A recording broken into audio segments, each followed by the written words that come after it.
Hello there. Different one today. This is my Mrs. Audi Q5, and today it just said, I ain't on it no more. Fair play. Fair play. Baby, ¿dónde has visto a alguien como tú?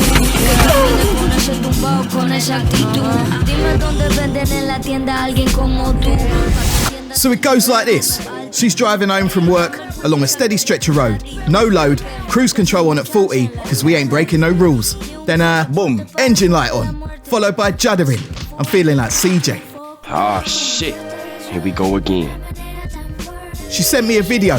The car was lumpy and running on 3 cylinders. I immediately thought, it's just a coil pack.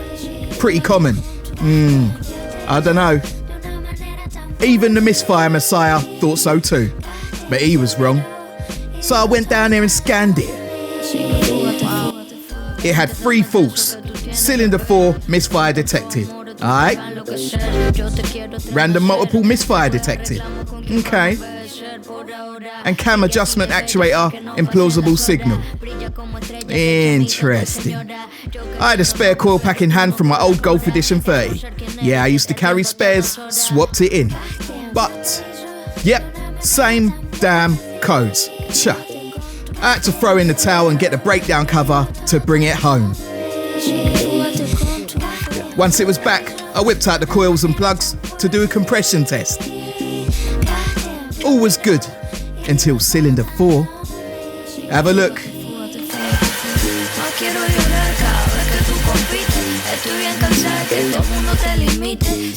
Not good. Not good at all. Zero compression. Got to dig deeper. Now you may not know, but I know. To strip the engine down, the front end needs to be loosened so it can slide forward. That means under trays off and bumper and all that jazz. Long. These modern cars have to be so complex. It does my nut in. And this ain't the half of it. But I just want to give you an idea of how involved this job is. Never ending. Just this fat crash bar to loosen off. Fairly straightforward. That's the space we had to start. Let's pull it forward a little bit. And we got room. Not a lot of room, but I can work with that. Jeez. I set the crank pulley so that piston 1 was at top dead centre. Gotta have a reference. And then I continued the strip down. Covering the turbo, as it'd be a bad day if something dropped in there. The cam adjuster wiring was disconnected. And the PCV valve removed too. Basically, anything up the top and in the way had to get out the way. Like that. Fuel pump line undone. And the whole pump put to one side, along with the housing. The auxiliary belt is detensioned and removed, as the timing chain cover is right behind it. And with the chain exposed at the top, I had to remove the cradle and associated parts. You see how long this is? Oh, can't forget, drain the oil. Had to use a special locking tool to loosen this pulley, and then put a spacer back on, so that there's no chance of the timing jumping. A load of Torx bolts hold that timing chain cover on, but I'll spare you watching that. And now it's off, I also locked off the chain tensioner. Then I proceeded to remove the chain. This is fairly new, so it'll be going back on. I'll do a short of when I did that at some point. And that's how I knew all of this needed to be done, as I've been here before. To get to this one bolt, one of the actuators has to be removed. So let's remove it. The many bolts can be loosened in a particular order to prevent distorting the metal. Knowledge, then lift off. And the cam comes with it. So if you have one of these, never think that you can just remove this willy-nilly. You'll end up in all sorts of bother. Oh snap, what's that? Ooh, looks like a rocker. That's bad. Very bad. Luckily, no damage to the head though. But we're not out of the woods just yet. Let's see what's cracking on the other side. So check this out. Actuators are out, so that one's missing. That's cylinder 1. Cylinder 2 looks fine. Cylinder 3 looks fine. 4. Take a look at this. Now that one's looking a little bit skinny. That would explain the actuator fault code I had. I need a closer look. Let's whip it out. Now where is that tip at? I'm guessing part of that funky camshaft smashed it off. Shabby. So how does this camshaft work? I hate it already.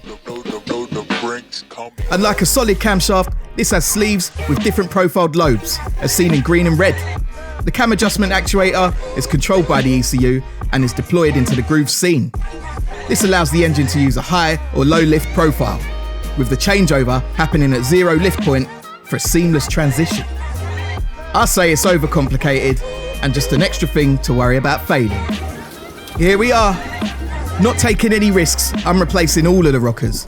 In fact, 2 of them look different, so someone's definitely been in here before. Gave it a good scrub up too. Fresh genuine lifters and rockers were soaked in oil, and now they're primed and ready to go back in. Nice. They slot in easy.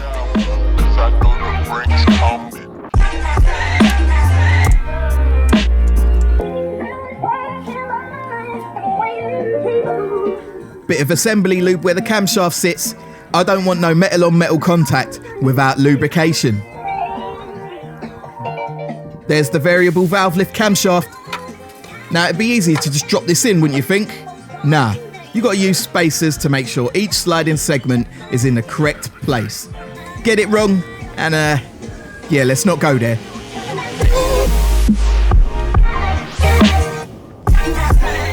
Fiddly job this. Same thing on the inlet side, but no spacers are needed.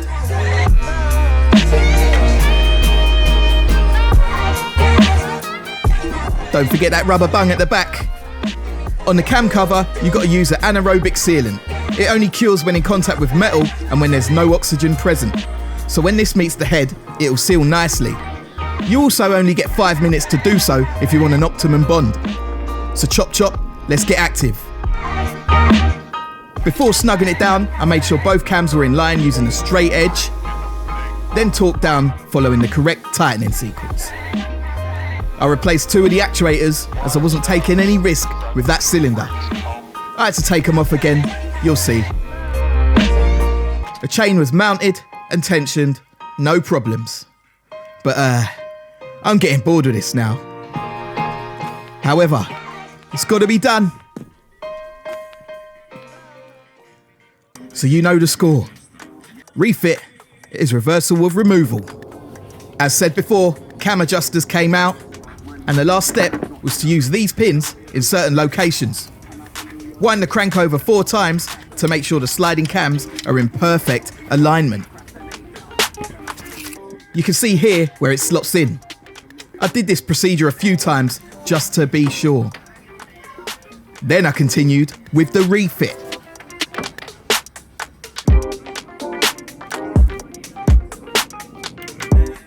Plugs, coils, and all of that.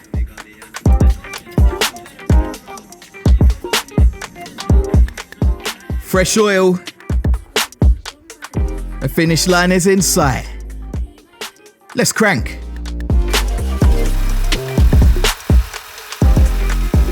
Success. Not quite. Nah, once warm, the car would misfire on idle. Engine light flashing like a good un. Wasn't as bad before, but not right. You know the deal. Cylinder motherfucking 4. Back to the drawing board.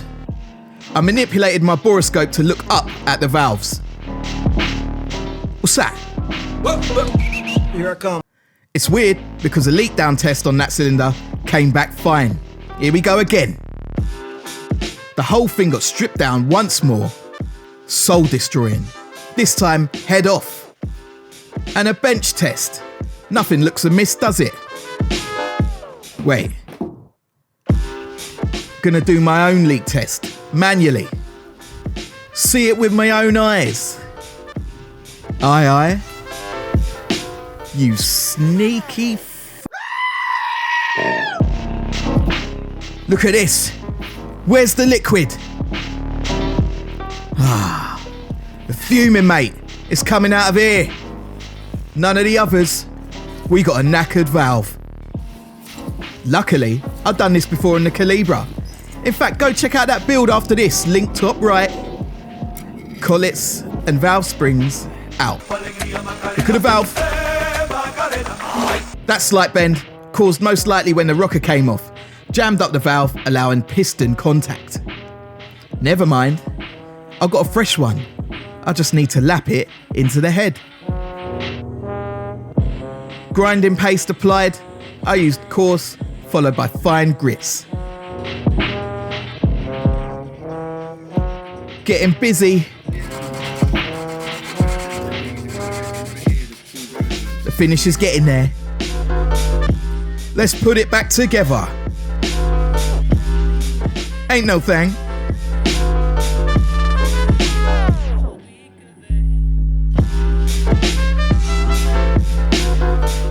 I'm gonna do my checks again. 20 minutes later. Yeah, sweet. Thumbs up that don't fit the screen. Right, hype me up. The head can go back on with a new gasket and some new bolts. It wasn't as easy as it looks though. All debris were cleaned up prior to this and the sump dropped just to have a butcher's. The inlet manifold back in place along with injectors. I might add that the inlet valves were cleaned as being direct injection, the back of the valve suffered from build-up. Look at what came off just one of the intake flaps. If you've got a similar engine, it's well worth doing.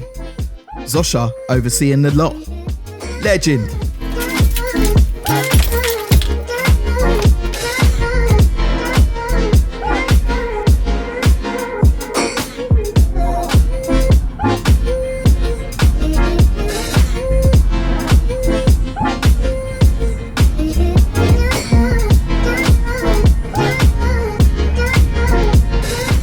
Now I can get on with other things, specifically the new project. Stay tuned for that one, it's up next. Bless up. Don't forget, click the hype button, the like button, and subscribe.